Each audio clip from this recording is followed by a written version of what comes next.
मी अमलेश भाऊ जावळकर. आज तुळजापूरच्या तुळजा भवानीला माझा कार्यक्रम आहे म्हणून गायमुखात आणि कल्लोळात आंघोळ करण्यासाठी आले. ती सर्व काय असेल ते पाठीमागचं जगदंबे धुवून जाऊ देत आणि आमचं शरीर आरोग्य असं निरोगी ठेवू शेवटपर्यंत लेकरा बाळांचं. माझंच नाही संपूर्ण महाराष्ट्राचं. म्हणून आई साहेबांची तर आंघोळ करायला कल्लोळ तीर्थामध्ये. आई राजा उदे उदे.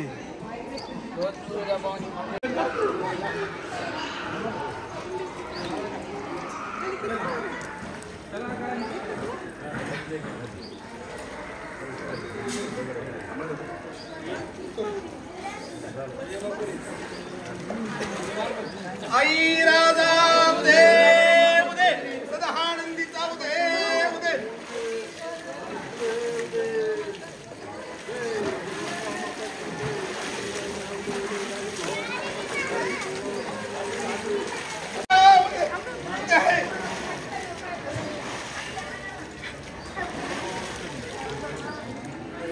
थांब रे.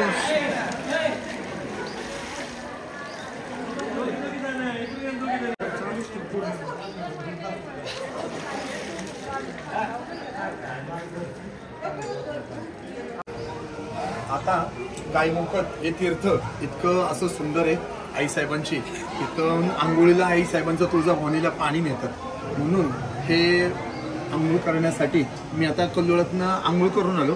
आता याच्यामध्ये निघालोय गायमुखाच्या तीर्थाला आंघोळ करायला निघालो. कारण का जसं मला लहानपणी महापरडी दिली होती तसं मला इथं आंघोळ घातली होती माझ्या गुरूंनी. म्हणून मी माझ्या परंपरेनुसार शिष्य परंपरेनुसार मी आता गायमुखाला आंघोळ करून संध्याकाळी माझं श्रीखंडाचं सिंहासन आहे म्हणून अशी आईसाहेबांची पूजा करणार आहे. इतकी सुंदर अशी आईसाहेबांची पूजा असते. तर तुम्ही नक्की एकदा तुळजापूरला आल्यानंतर गायमुखात आणि कल्लोळात आंघोळ करायला विसरू नका. जे काय आहे ते सगळं आपल्या पाठीमागचं काय असेल ते नक्की धुवून निघून जातं. अशी जगदंबेची आख्यायिका आहे. जय काळेश्वरी जय जगदंबा.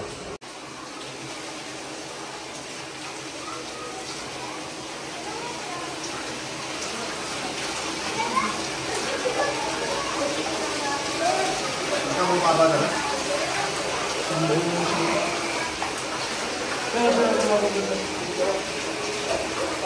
चालू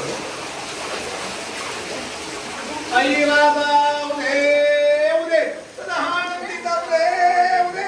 बोल भवानी माता की जय.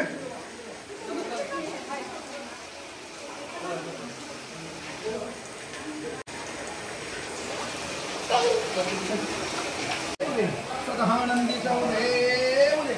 बोल भवानी माता की जय. यानंतर अशा आई साहेबांच्या पायऱ्या धुवायच्या असतात. कारण का ज्या जगदंबेने आपल्याला इथं आणलं त्याची पायरी धुवायला कधीच विसरायचं नसतं. असं इतकं सुंदर असं आई साहेबांचा साक्षात्कार आणि सोहळा आहे.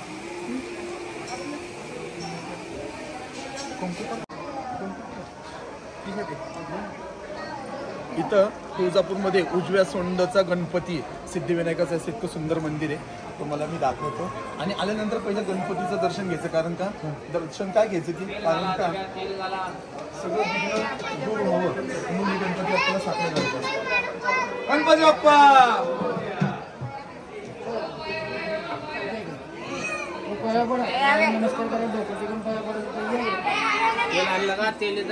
गणपतीला आल्यानंतर इथं नक्की पाया पडायचं.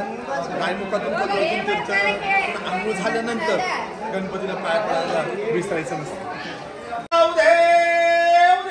आनंदीचा उदे उदे. बोल भवानी माता की जय.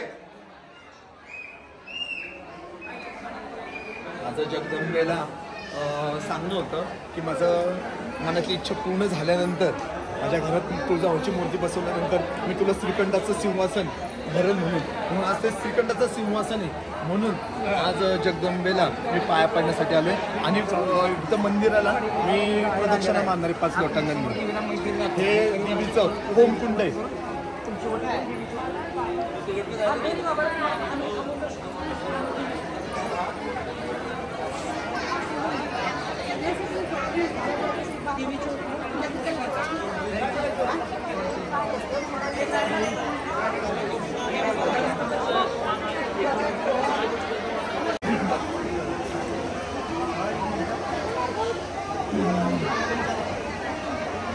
आई राजा उदे उदे सदा आनंदीचा उदे उदे बोल भवानी माता की जय.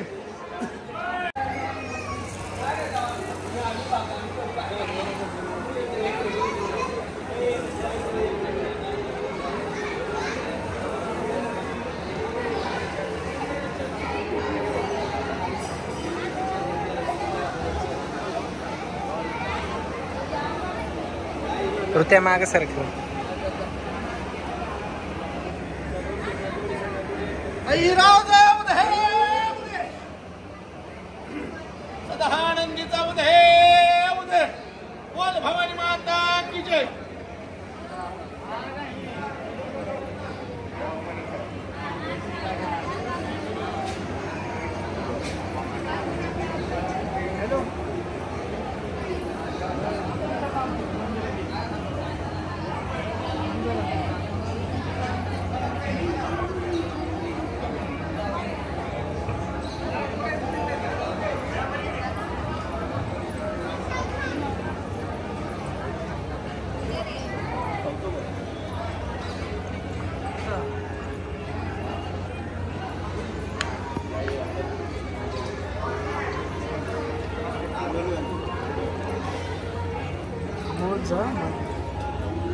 आई राजा उदे उदे सदा आनंदी उदे उदे बोल भवानी माता की जय.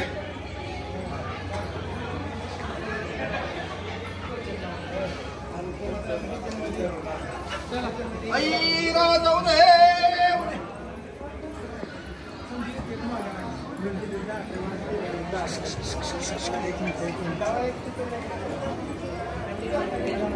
बाबा सरकार आई राजा उदे उदे सदा आनंदीचा उदे उदे.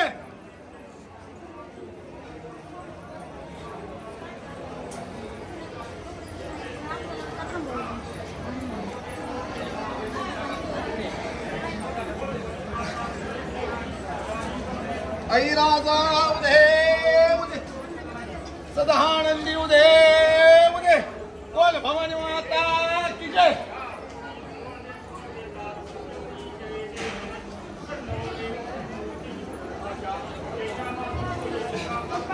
आई राजा उदे उदे सदा आनंदीचा उदे उदे बोल भवानी माता की जय.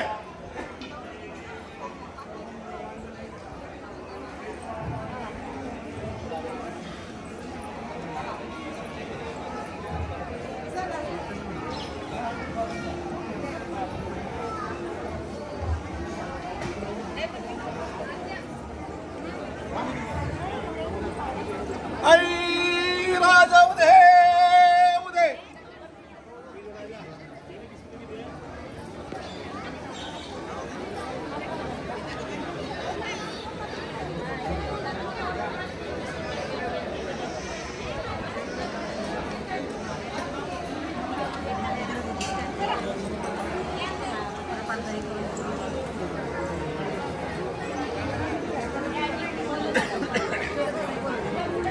आई राजा उदे उदे सदा आनंदीचा उदे उदे.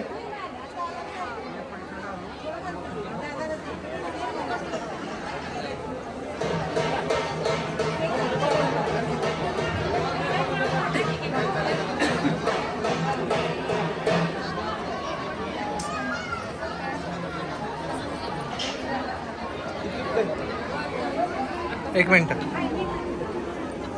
आई राजा उदे उदे सदा आनंदीचा. साहेबांच्या परड्या भरायच्या असतात. आंघोळ करून आल्यानंतर गायन पटकन आल्यानंतर इथं परड्या भरतात. आणि मी खूप लहान होतो, म्हणजे 11 वर्षाचा होतो तेव्हा मला माळपडी माझ्या गुण दिले. आता माझं 39 वय, पण मी लहानपणापासूनच आई तुळजा भवानीची सेवा करत असतो. खूप लहान होतो, मला काहीच समजत नव्हतं तेव्हा मला माळपडी दिलेली. पण आमचं खूप चांगलं झालं आणि माझे शिष्य एवढेच महाराष्ट्रामध्ये आहेत. आणि ह्या तुळजापूरच्या तुळजाभवानीने एवढं मोठं असं नाव केलंय आणि तिची खूप मोठी छत्रछाया पानाखाली बसली जगदंबा आदि माझी शक्ती. शिखराला सोन्याचा कळस आहे, बरोबर ना आजी? शिखराला सोन्याचं कळस आहे, पण शेवटपर्यंत या ताटाला कधी विसरायचं नाही. मी लहान होतो खूप आजी, मी खूप लहान होतो तेव्हा माझ्या गुरुंनी मला माळकडी दिली होती, पण आम्ही खूप गरीब परिस्थिती पण आमचं चांगलं झालं. आणि हा जोगवा पहिल्यापासून चालत आलेला. आपण असं कधी ह्या मिठा पिठाला कधीच विसरायचं नाही आणि डावलायचं नाही. आणि आपल्या दारात जरी कुणी आलं तरी त्याला मीठ पीठ वाढल्याशिवाय पुढं कधीच जाऊ नका, हाकलून देऊ नका मुलाला. बरोबर का ना आजी? तुमची पाय द्या